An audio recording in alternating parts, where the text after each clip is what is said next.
Hello friends, Mark Johnson here. Welcome back to another episode of the TRIRIGA War Room, where experts advise. Hello friends, I want to talk to you today about workflow fundamentals. Been seeing a lot of issues and problems around workflows, things like naming convention, and just lots of bad practices. So just want to show you and kind of walk through, very basic workflow information, right? What are the types of workflows? What are the data types? Where do the workflows execute? Um, what's the naming convention for the different types of workflows, and then maybe some basic task information. Just depends on how long this goes, because I don't want to make this video too long. So in order to get started, I'm going to log into, this is my 11.5.4.5 environment. This is the latest version. So I'm going to get logged in. So workflows, like other objects, are named. Basically, there's three different levels that they can run at, so, and that determines how they're named, right? So in TRIRIGA, you always name objects based upon what level they're running at. So they could be running at the form level, they could be running at the BO level, or they could be running at the module level. And so a really good way to kind of illustrate this can be seen in the TriContract module. So let's go ahead and we'll go to the workflow builder, and we'll go down to the TriContract module, and we'll go to the Tri-Real Estate contract. So if we look in Tri-Real Estate contract, we can see here we've got there's Tri-Owned Property ones, there's Tri-Real Estate contract, there's Tri-Real Estate lease. Well, so the Tri-Real Estate contract BO has multiple forms. So when you're looking at the workflows here in the workflow builder, the very first thing it starts out with is what is the object or level that it's running against. In this case, this workflow is running against a real estate lease. It means that it's specifically designed to run against the real estate lease form, right, which is on the real estate contract BO. Where here you can see you have real estate contract as the target. That's running at the business object level. So this workflow should be suitable to run against the objects regardless of what form it is, whether it's the owned property like we saw up here, or it's a real estate lease, or any of the other forms that are going on that real estate contract. And then of course the module level, if we go to TriContract, we can see that the, sorry, we got to go to any here. Right, so the any that's under the workflow is the module level, right? Because it's saying it can run against any of the BOs there. TriContract is the base BO of the TriContract module. Well, the base business objects usually just serve as a template for the other objects that are created in that module. You don't generally create objects against the base BO. So in this case, you can see there are no workflows that are running against the TriContract base BO. You don't have module level stuff in the base BO. This is the BO level, right? So you have to come up here to any. So you can see that these are named TriContract because it's module level. Now, it can get confusing with the base BO, right? Is this a module level or a base BO, right? But the context of where this workflow is located tells us, right? It's under any. If this workflow was under TriContract, then we would know that it is a BO level workflow. So the naming convention doesn't really distinguish for us between the module level and the base BO level, but just know generally, rule of thumb, that if it's the base BO name, it's really module level, because there's not a lot of modules that the base BOs are actually utilized, but there are some within TRIRIGA. Here's an example of bad naming convention. Try any, right?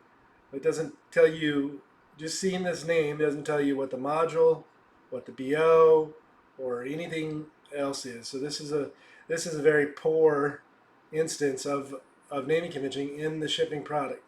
Now, it may just be that that's a really, really old workflow before they came up with naming conventions.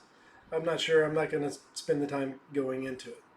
So the basics for a naming convention are the level that it's running in. So that's form level, BLO, or module level, right?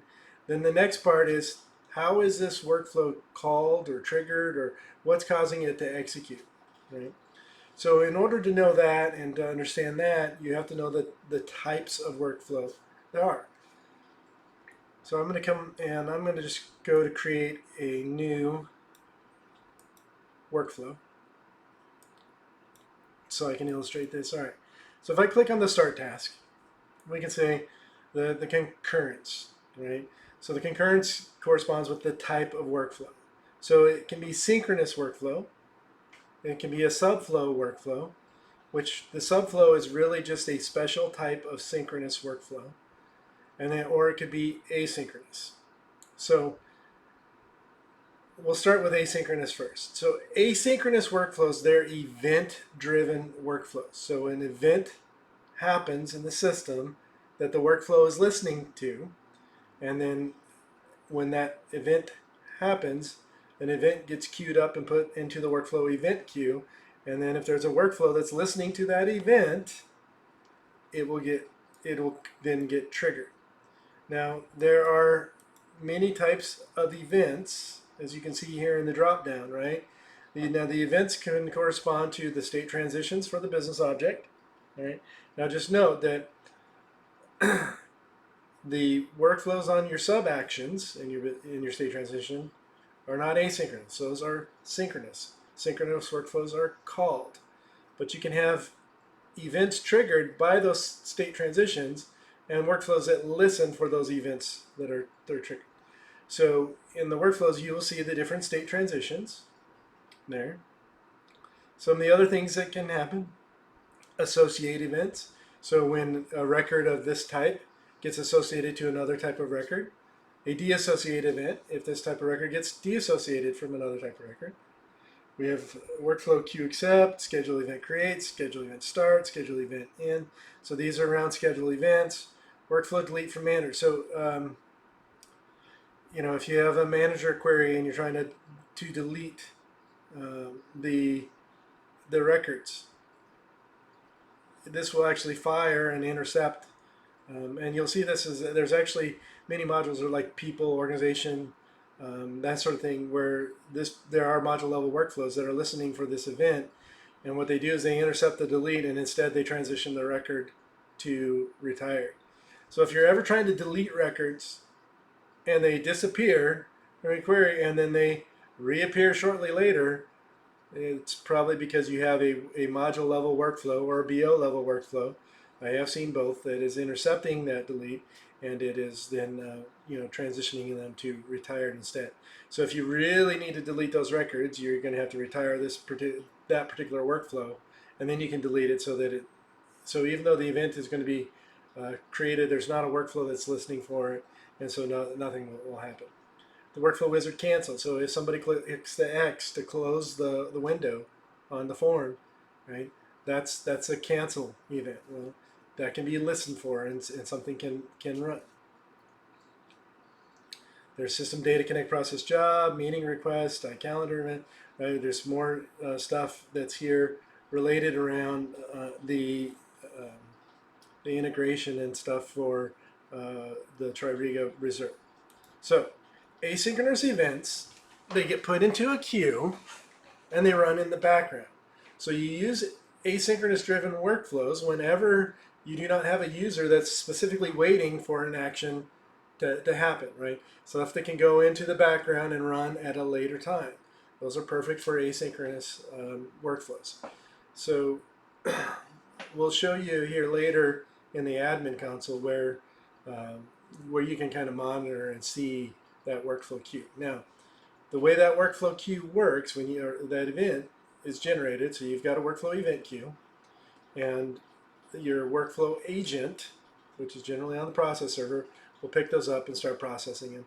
And then when the workflow is come to completion, whether that was successful or unsuccessful completion, then that event gets removed from the table.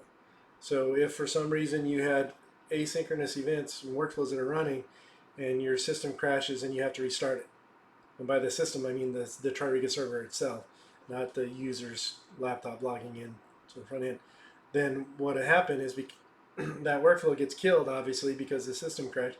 But when you restart, that event is still there, it'll get picked up and it'll start the whole process all over again. All right.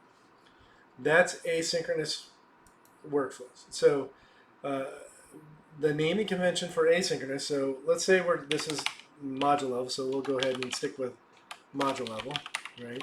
So you do the level it is, then a space, a hyphen, a space, then how it's called.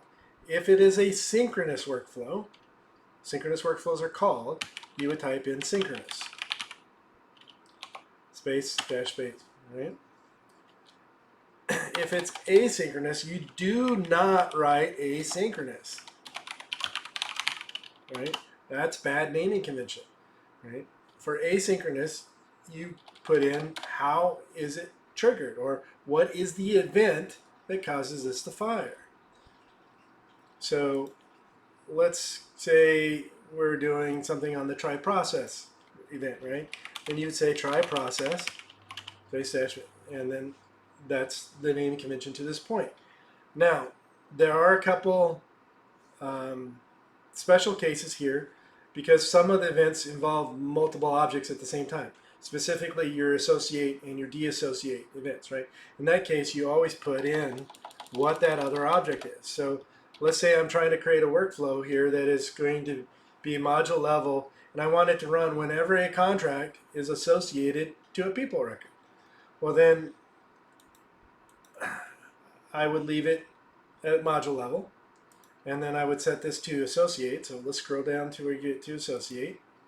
And then now I have to pick, okay, well, what is that other object? So what is the associated module? So people is under the try people module. So I'll go ahead and I'll select that. And then the object type is try people. So what this is going to do is it's going to listen for any association, because see, the association string here is any.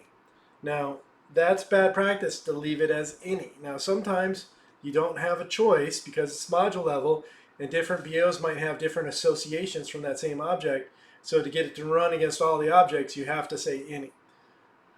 Most of the time, however, you do have a choice. The association string is specified. So if you're creating the workflow and you don't know what it is, pause, go look it up, and set it to the correct association. And the reason for this is because if you don't do it, then you're likely to forget about it, right? Any association string using that causes a full table scan on your association tables, right? That's much slower. Where if you're specifying the association string, the indexes can be used and can make that access faster.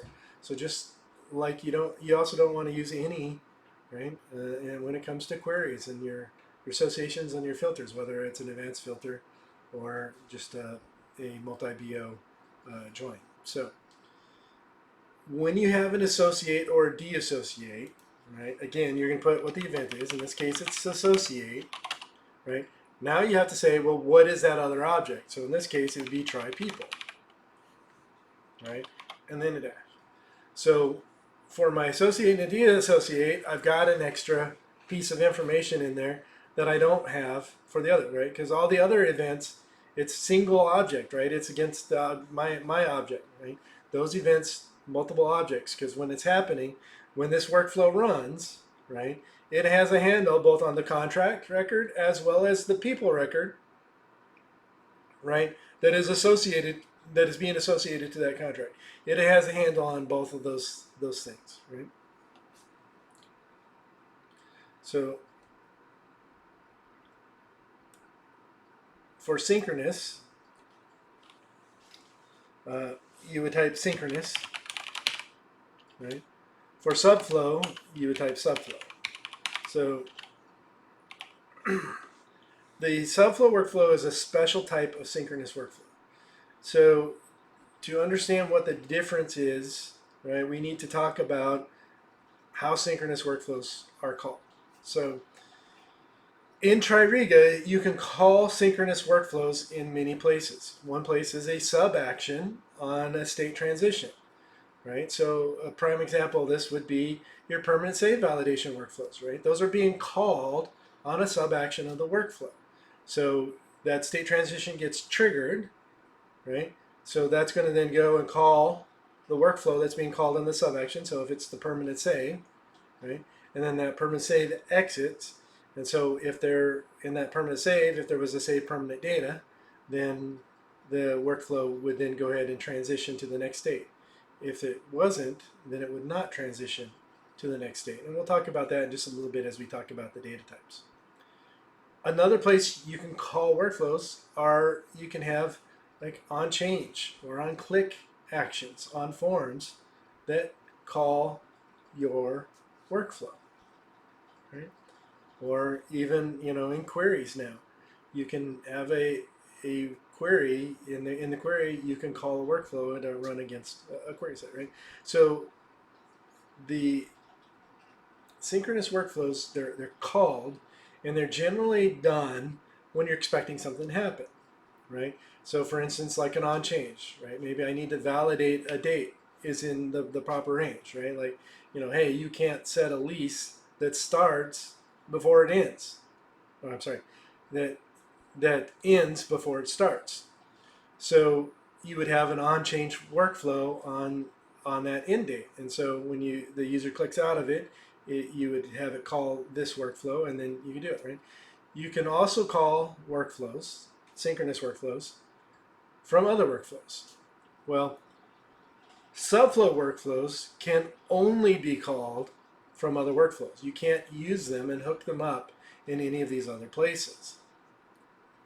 So that's the primary difference between subflow, is it can only be called.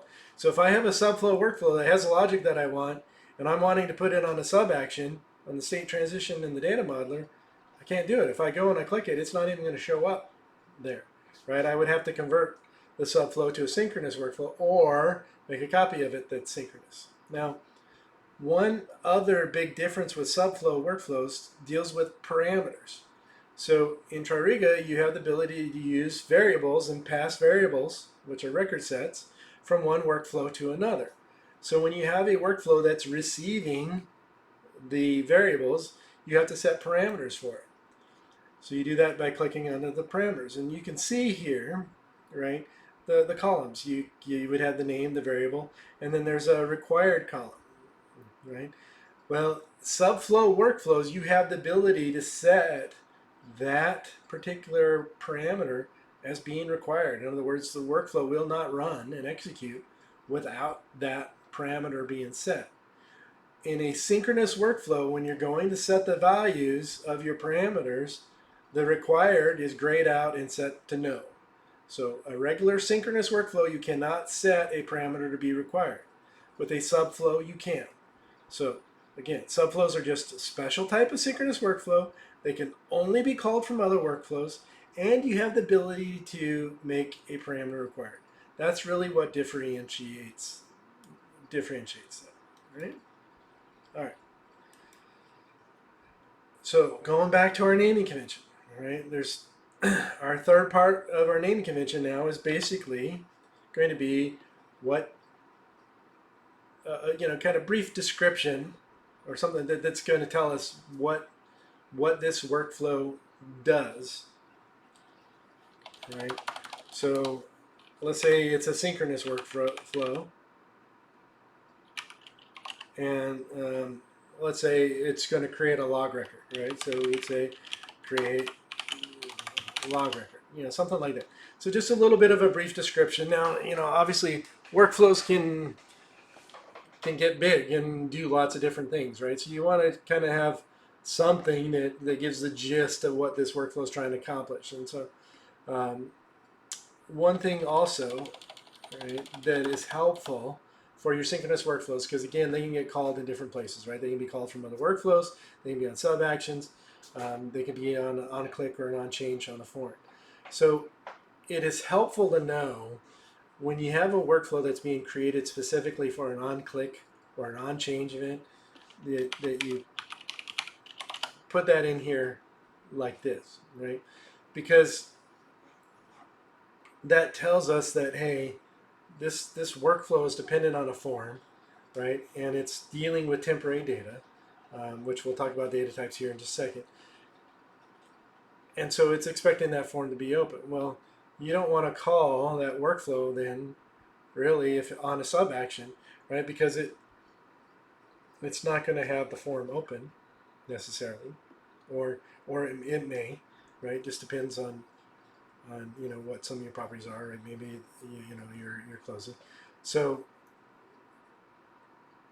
you want to have just a little bit of information, right? So the whole purpose of the naming convention is to provide as much information to us as the developer so we can understand what this workflow is doing and how it operates without ever having to click into it, right? So that if I'm trying to find the logic that's doing some certain behavior, I can scan the list of workflows and look at their names and try and figure out, and hopefully one of them would make sense or jump out to me and say, hey, the logic that I'm looking for probably is here, right?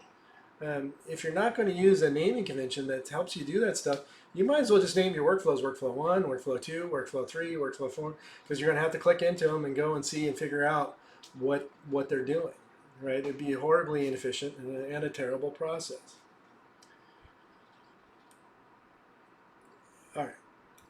So in this particular example, we've actually set it to be an asynchronous workflow. So again, you don't type in asynchronous, right? You don't type in async as an abbreviation. If it's synchronous, you don't type in sync as an abbreviation, right? Stay consistent with the naming convention and how it's used. Look, this is out of the box. You can see, right? The module level, subflow, right? There are lots of subflows in this. But if I keep coming down here, right, we've got module level synchronous.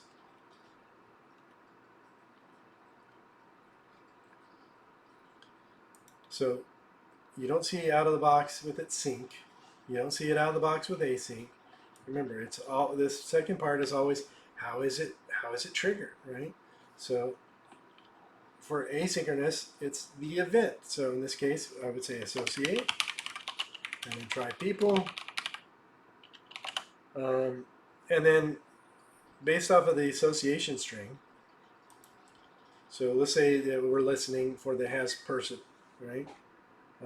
Then you'd want to say that you kind of want to use the association string, right?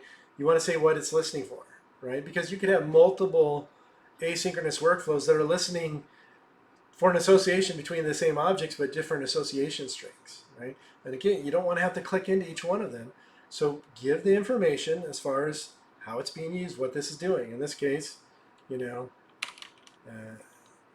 has, person, it's a hypothetical, so let's say it has person responsible for maintenance.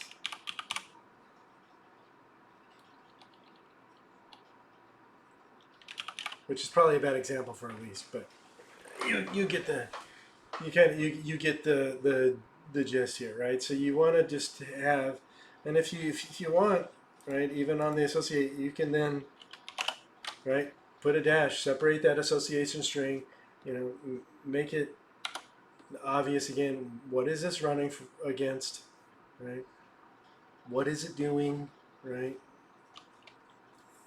And so with that, then it makes your life easier as a developer. It makes others' lives easier as a developer if they're coming in after you, right?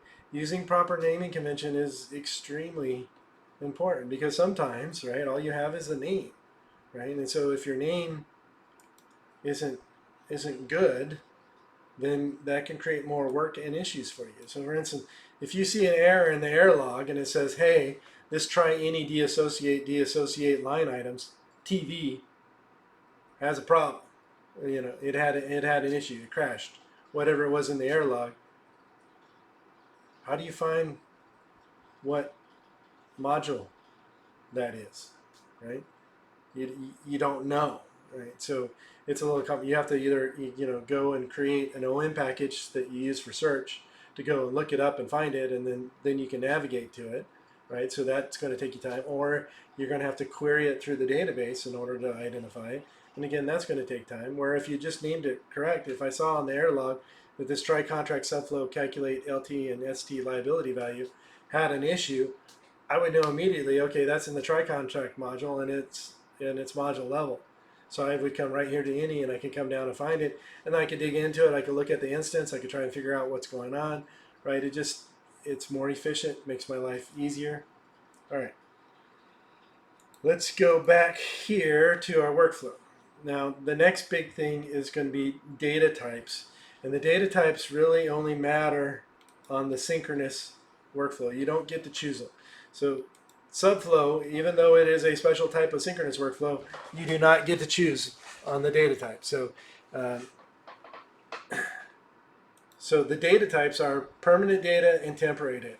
So the easiest way to think about this is that the temporary data is the data on the screen, the permanent data is the data in the database, right? Just like if you had a Microsoft Word document and you're typing up, let's say you're typing up your resume, right? And you've got it typed up, but you haven't saved it yet. Well, there is no permanent data then, everything is temporary. So you save your resume and then you realize that, oh, I made a spelling error here, I want to go fix it. Or you know what, I want to add in, some other responsibilities that I had in this job. And so you go and you make those changes. Those changes are on your screen, but you haven't saved yet. Well, now you've got temporary data, which is your data on the screen, and then you have permanent data, which is the data that's in the saved file, right? And they're different, right? So you need to tell this workflow if it's going to be working against the temporary data to use temporary data. Otherwise, everything's going to be permanent, right? Which is going to be the saved data. So if you were trying to validate information and you're using the permanent data, well, it's already in the data. You're not validating the information that the user just typed in and is on the screen. Subflow and asynchronous do not have those radio buttons for permanent or temporary data. They're always permanent, right? It's always running against whatever the saved data is. Okay, so you have your permanent and your temporary. So the only real difference that you'll notice is if you've set this to temporary, then when you come to your task list, when you have temporary data, you'll see this save permanent record and this get temp record. These tasks become available for you to select when you're building your workflow. If you're on permanent data, those tasks are not there, right? So the first thing you do, if you're going to be using temporary data, is you always want to put that right up at the top. So just come in and select your get temp and you set it at the top, right? That way anybody who opens up this workflow knows that, hey, it's going to be dealing with temporary data, and then any other task that comes after it, right, you can refer to the get temp task if you want the temporary data, or you refer to the start task if you want the saved or the permanent data. And then if you want to save the data that's there, you can you can use a save permanent record, or you can trigger a state transition, right? Because a record is saved anytime there is a successful transition. Now there is a caveat to that, right? If you're using this workflow on a sub action and you're using temporary data, if you do not have a save permanent data task executed somewhere along the line that saves that permanent data, then that state transition is not going to transition. It's going to stay where it's at, right? So if you're ever clicking on a state transition and you've got a validation workflow, your validation workflow runs and whatnot, but then it never goes to that next state, you've got a data type issue, right? You're not doing a save permanent somewhere. It has to be executed somewhere in its path in order for that transition to execute. So it could be that your logic is wrong, you put it in the wrong branch or something. So those are your data types: temporary data, permanent data. Your workflow types: synchronous, asynchronous, and then subflow, which is a special type of synchronous, right? And then the rest of the information here in your start task, right? Obviously, what is the module this workflow is running against, the BO type. You can create a workflow in any module BO in wherever you're at for a different object, right? So by specifying here, it'll create it in that location, even though I have, the contract open, right? I don't recommend you do that because it can be very confusing, um, and you can lose track of where you're at and what's going on. So I always recommend you navigate to where you want the workflow and you create it there, and you don't do it through this. But something that happens a lot, um, at times, is sometimes people will copy the workflow and then they'll come in and then they'll change the object type that workflow runs. Now, that is a very bad practice. It creates a ton of bad mappings in the database that stay there because there's no validation at all mappings, and then they even OM export out with you. They'll impact your workflow text exports. So anytime you're changing the object, you have to go through and clear all the mappings in the workflow and go back and manually do them. Now that may not be a big deal, and the fact that you were able to get basically a skeleton over because you copied the workflow was all you really needed. Then hey, that's great. Save workflow instances. You don't really need to check this anymore. This is kind of legacy there, because it used to be you would set your instance save based off of what the setting was. Um, However, now we kind of do it more globally in the admin console, where you will set it to either always save or only save, on errors. And then there's lock record for other users, right? So that you can't have multiple people making change at the same time. So I'm not going to go through all these different settings and get into all the other different tasks because we're already about a half an hour into this. So I'll save that for a future video. But I do want to continue to talk about our workflow types. So I'm going to go ahead and cancel this, and I do want to open up an admin console. So I'm just going to right click here on the IBM TRIRIGA, open new tab, and then I'm going to change the address here, and HTML en default admin is the URL that helps take us to our admin console. All right, so workflow events here in the admin console. So we can see the events in the queue. There's 11 system events. These are the asynchronous events. So the the asynchronous events, those are going to execute on the process server. Now, I don't think I have the agent running, so I don't. So I'll go ahead and I'll start. I guess I should start these up. Actually, we're gonna. I'm just gonna copy and paste these in. Migration, scheduler, scheduling, workflow. So this what this does is this tells it when the server starts up that it'll run on that server.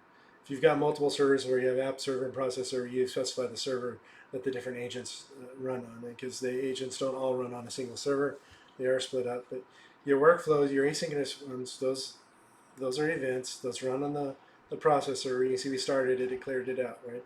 So if we want to see the type of events, there will be that count, right? So we had 11 events that were queued. Now, we could have, before we started and we let those run out, we could have clicked on different things here, right, where we could have seen the different types of events for the user, so we can see what they're listening for.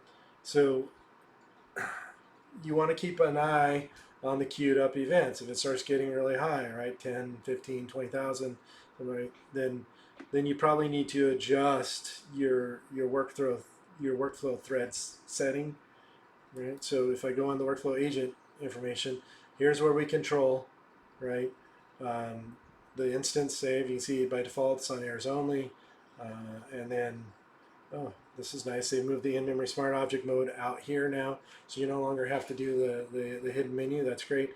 So you can see the default max threads are 80 and 70 now. When I first started in TRIRIGA, it was 4 and 3. So as you can see by the amount of max threads, right, you could have 2 heavy users can use up all your threads, right? And so sometimes you have to balance these out or tweak these as you go, and it's more art than science, and so and it's not just you set it and forget it and that's how it always is, right? Depending on what's going on in the system, you may need to adjust it one way, and then a little while later things are different and you need to adjust it in another way. So this could be kind of actively managed a little bit. Workflows executing, these are going to show you the workflows that are executing. You would see the synchronous workflows as well as the asynchronous workflows. Now, synchronous workflows run on whatever server you're logged into. Now, generally, you're logged into an application server, and so it'll be said that synchronous workflows run on the app server. However, if you were to log directly into a process server, those synchronous workflows that you kick off would run on the process server where you're logged in, not on the app servers because you're not logged into it, right? So in my particular case with my VM, right, it's both the app server and the processor. Everything runs in one place, which is really helpful for troubleshooting and log analysis to have everything in one place. You don't have to go and look at in multiple areas, right?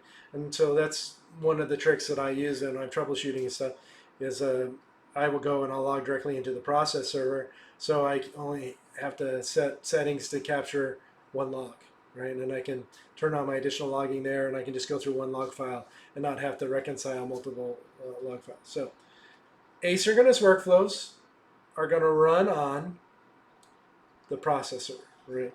And what defines the process server is going to be whatever server has the agent that's processing workflows. Now, it's possible to have multiple process servers, but after the first server, any additional processor has to be a dedicated server and cannot be left open for anybody to run their workflows on. If you leave it open, you're going to most likely end up with duplicate data being created because you'll have multiple processors pick up the same event and start processing it and running the workflows doing the same type of thing. So if you had multiple processors and your user was named on the other processor, then that would be the process server where your workflow runs, and so then the logging and stuff for your user would be on that server. You have to go to it. So knowing where your workflows execute is very important as you're doing validations and troubleshooting and that type of stuff. Synchronous workflows, that includes your subflows, right? Those are going to run on whatever server that user is logged into. Generally, it's the app server. So it's when you're asked, hey, what server does synchronous workflows run on? The correct answer is app server. Now, if you want to be extremely precise, you can say whatever's the server the user's logged in on, or you can call it, hey, it's the app server unless you're logged in, directly into a different server, whether it's your BERT server or your process server, because those workflows run on it. Right?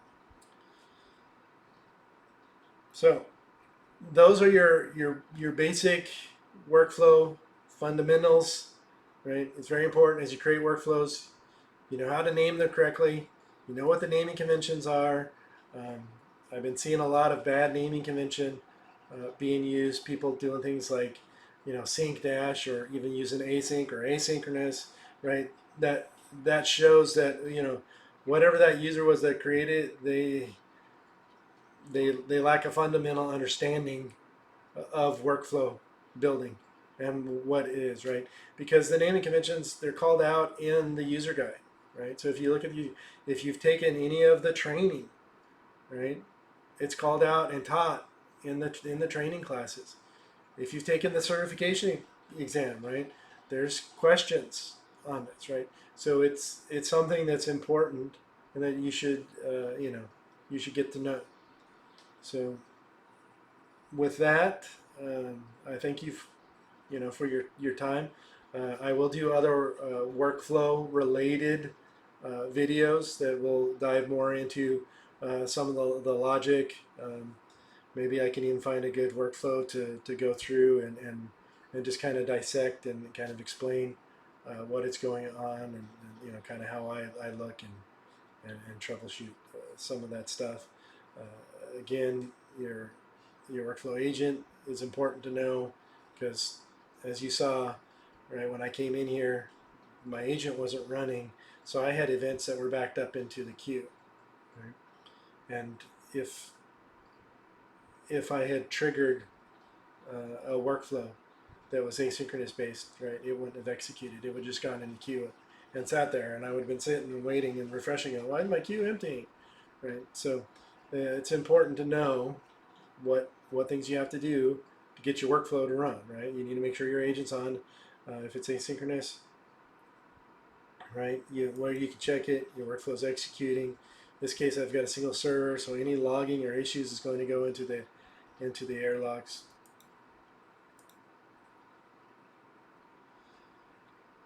So, follow best practices. It's always best using good naming convention, especially if it is important when it comes to application upgrades, right? Because it impacts. I do want to show you one other thing on the naming convention that's really important.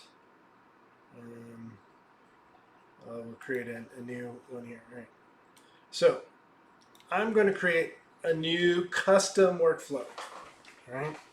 So by convention, we're going to name our custom workflow, or they're going to be prefixed rather, with CST.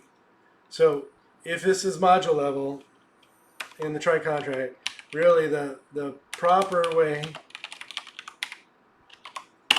to do it would be CST, indicate that it's custom, try contract, right, to show that it's running against the try contract module, it's module level, right, and again, we're going to camel case it, right, so the T becomes an uppercase, and that's to stay consistent, right? If you look at all the naming, it's camel case, right? You start off with lowercase letters, and then you always capitalize, right, after the prefix. That first letter gets. So by doing this, you're staying consistent with the naming convention that is in place and used within TRIRIGA, right? Naming it CST contract is incorrect. That is bad naming convention, right? I do not have a CST contract module, right? So the naming convention, again, tells you what it's running against, right? And the level. Is it module level, BA level, or form level? There is no CST contract. It doesn't exist. Now, if I was to go create one, then I could do it. That'd be kind of confusing and probably shouldn't be done. But it does happen. I've seen people create, especially around integrations, they'll create a CST integration module, and then there's the try integration module. So in that case, you've got a CST integration module. You would name your stuff CST integration because that's what it's actually running against, right? So if this was a custom workflow, and let's say it's below level against the real estate contract, then I would do try real estate contract, right? That tells me, again, the CST says it's custom. CST real estate contract is not an object in the system. Doesn't exist, right?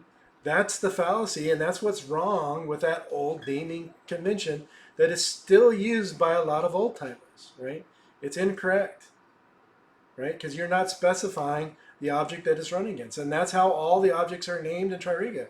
It's against the object they're running against, whether it's a query or a workflow, right? So they're breaking the convention that's used throughout the whole system to name it this way because that's the way I always did it. Well, guess what? I started off doing that way too, but I learned and got better, right? Following best practices are important. They're the best practices for a reason. In this case, right, knowing and understanding clearly what object is being run against is important. Now, this naming convention has lost a little bit of its value now that we use object labels to tell what's custom versus what's customized, right? Because back in the old days, you would do CST dash space, like space dash, and then try real estate contract. And the problem with that naming convention, which I've called out, in my naming convention document and articles on LinkedIn, is that just by looking at that, you could not tell whether, in this case, it's a workflow, right? Whether this workflow was an out-of-the-box workflow that had been renamed and customized, because that was the convention, the standard back then, is you would rename objects, or was it pure custom? So it required lots of additional analysis to be done whenever you're doing an app upgrade, right?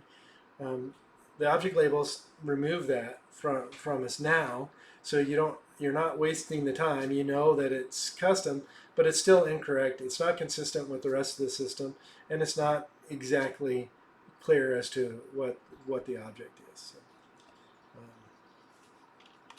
So if you're using that old method, time for an old dog to learn new tricks and start following the better, the more modern and consistent naming convention. And if you're interested in that, I do have an article out on LinkedIn that talks all about the dash naming convention. So, all right, that's it really this time. Run a little bit long. Thank you for your time. Appreciate you guys, and we'll see you on the next video. All right, friends, that wraps up another episode of the TRIRIGA War Room. Thank you for watching this episode. If you like these videos and you find them helpful, please do like and subscribe to the channel. Your subscriptions are the only way that I have to know if you find these videos helpful and if I should continue to make them or not. I do these videos on my own time. I'm not currently compensated in any way for them. So if they're not helpful, I'd much rather go and work on some of my other side projects. So here at the TRIRIGA War Room, we really do want to be your expert advisors and to help you to better implement and use TRIRIGA. So if you have any ideas for future videos, or even if you would like to guest instruct a future video, please do let me know.